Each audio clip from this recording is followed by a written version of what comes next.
So join us this week as I visit the Harley Davidson Museum, the Bronze Fawns, and the Ladybug Building.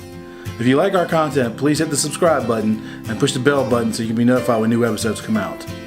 Let's go.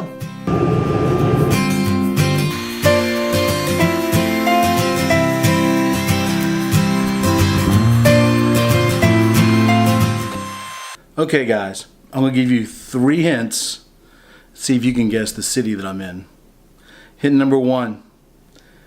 In this city you'll find a building called the Ladybug Building.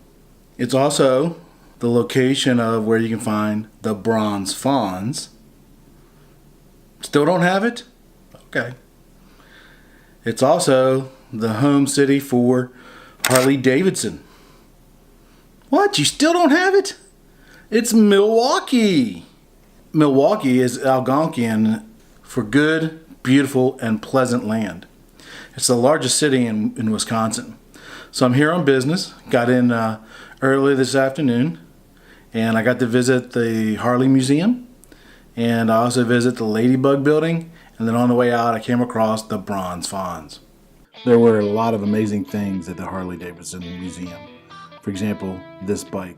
This is one of 3 1903 Harley Davidsons that were produced that year.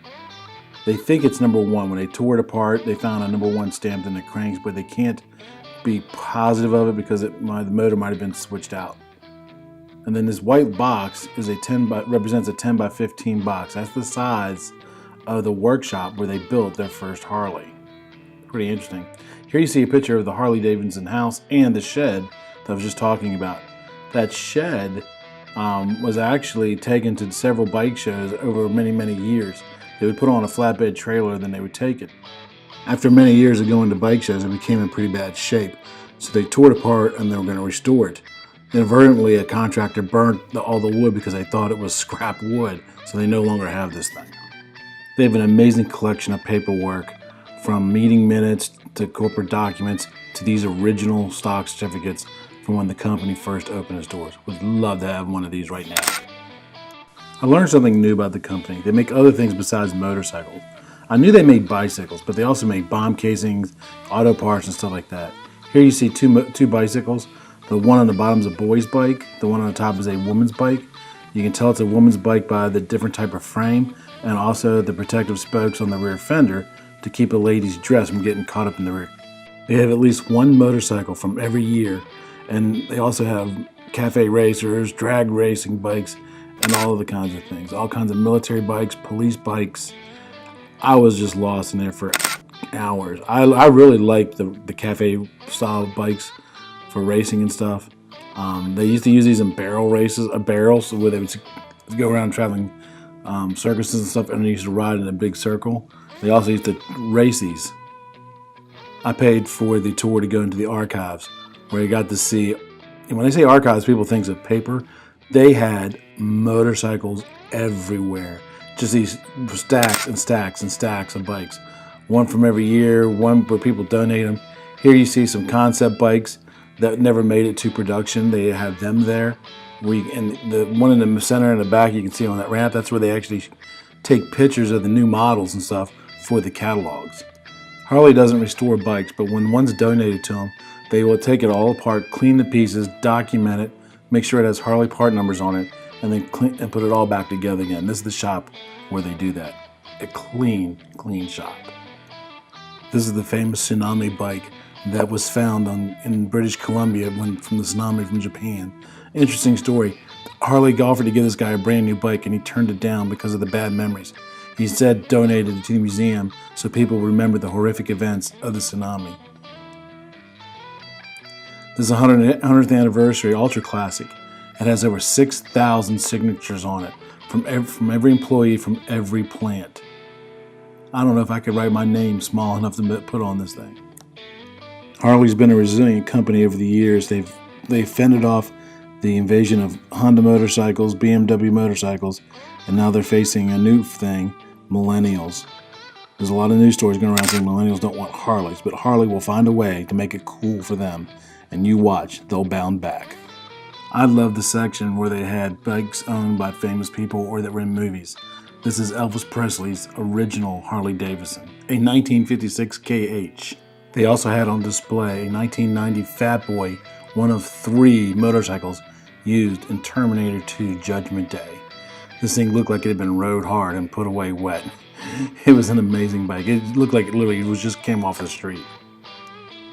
So Harley created 5 motorcycles for the Captain America movie.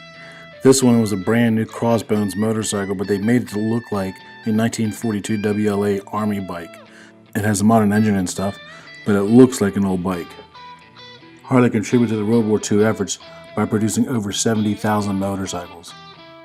There were several bikes donated by private owners that were interesting to end on display. There was one that was done in rhinestones, which I took pictures of, but I love this one. This is actually 2 motorcycles put together. It had 2 engines on it. The engineering that went into this bike was just absolutely amazing. And here is the first Sportster that they came out with in 1957. It looks way different than the Sportsters of today. And here they have an exact replica of the Captain America bike from the movie Easy Rider. This is not the bike used in the film, but the person who designed the bike for the film helped create this thing for the Harley Davidson Museum. I took a lot of pictures of this bike with my camera. And this is a bike that they called Phoenix. It was made by a famous bike maker, but I can't remember who it was. It was almost thrown away. It was actually got caught in a fire and was almost burnt to the ground. And he had to build this bike up from the scraps. Harley also manufactured golf carts and snowmobiles. You probably wonder why there's a boat in the Harley Davidson Museum. They bought this boat company because they needed to manufacture fiberglass parts for fairings and other parts. So they continued making the boats for a couple of years after they purchased the company, but after they converted over, they only made motorcycle parts. So that's why there's a boat in a motorcycle museum. I was surprised they had this bike. This is a rare bike. It has a traverse-mounted engine instead of a V-twin, which was used in the African campaign during World War II because it kept the engine cooler. These were just a few of the bikes that were on display. I only scratched the surface. If you find yourself with time and 20 bucks, I suggest you go here and look at all the motorcycles. You will not be disappointed. So the Bronze Fonz is a bronze statue that's, I would say, probably about 5.5 feet tall of a character, Arthur Fonzarelli, from the sitcom Happy Days. If you don't know what the sitcom is, then you must be a millennial. The sitcom ran from 74 to 84, and Arthur Fonzarelli was a secondary character in that series.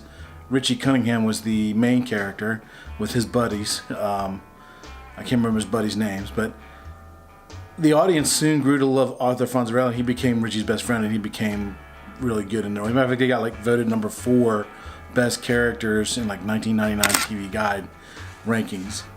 So it kind of ties in because Arthur Fonzarelli was a biker, even though he rode a Triumph, but he was still a biker. And like I said earlier in the Harley, walking through the Harley Museum, I love all bikers and all bikes, so he's cool with me. But he's known for his signature move, hey. I remember when I was a kid, there was there were lunch boxes and stuff that would have his name and that saying on it as well too. So I stopped by there. I didn't record this while I was there because it was really windy and it was super cold, so I figured I'd do it here while I'm at the hotel. So in downtown Milwaukee, there's this thing called the Ladybug Building. In 1999, in a beautification project to make all the drab cities look prettier, John Burke put some ladybugs on the side of his building. These bugs are 6 feet by 3 feet tall.